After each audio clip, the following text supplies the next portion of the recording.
Tuhan sertamu. Inilah Injil Yesus Kristus menurut Santo Lukas. Dimuliakanlah Tuhan. Sekali peristiwa Yesus bersabda kepada murid-muridnya, "Barang siapa mengakui aku di depan manusia, akan diakui pula oleh Anak Manusia di depan para malaikat Allah. Tetapi barang siapa menyangkal aku di depan manusia, ia akan disangkal pula di depan para malaikat Allah. Setiap orang yang mengatakan sesuatu melawan Anak Manusia, ia akan diampuni. Tetapi barang siapa menghujat Roh Kudus, tidak akan diampuni. Apabila kalian dihadapkan kepada majelis atau pemerintah atau penguasa, janganlah kalian khawatir bagaimana dan apa yang harus kalian katakan untuk membela dirimu.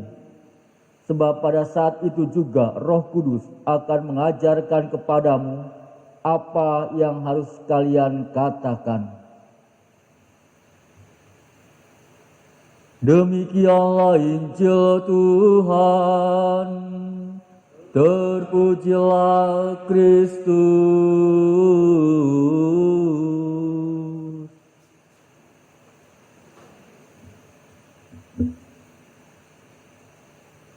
Saudara-saudariku yang terkasih, Injil hari ini menekankan kepada kita bahwa kita diminta untuk jangan takut mewartakan kesaksian bahwa kita adalah pengikut Yesus Kristus. Dalam beberapa kesempatan terkadang iman kita akan diuji. Siapapun kita akan mengalami peristiwa tersebut. Seorang anak kecil mungkin mengalami ejekan karena mengimani Yesus. Seorang pegawai atau pejabat diminta untuk meninggalkan iman akan Yesus Kristus kalau ingin naik pangkat. Selain ajakan-ajakan lugas itu, ada pula ajakan-ajakan yang halus yang sungguh menantang iman kita. Injil hari ini menegaskan yang diberikan Yesus lebih tampak, bahkan meyakinkan para murid lewat karya Roh Kudus yang akan senantiasa menyertai mereka, termasuk di saat-saat sulit sekalipun. Para murid mesti percaya pada penyelenggaraan Allah, sebab apapun musibah yang akan menimpa mereka pasti berlalu di dalam Tuhan. Kita tidak boleh goyah dengan segala bujukan, hasutan, bahkan persyaratan terang-terangan untuk meninggalkan Tuhan kita. Tuhan bersabda, "Barang siapa menyangkal aku di depan manusia, ia akan disangkal di depan malaikat-malaikat Allah." Ketenangan dan keyakinan kepadanya, memberikan kesempatan kepadanya, memberikan jawaban apabila tidak pernah membiarkan diri kita ini mengalami kesulitan. Tuhan telah memberikan anak-anaknya suatu semangat untuk tetap setia. Ia akan mengutus Roh Kudus untuk membantu kita.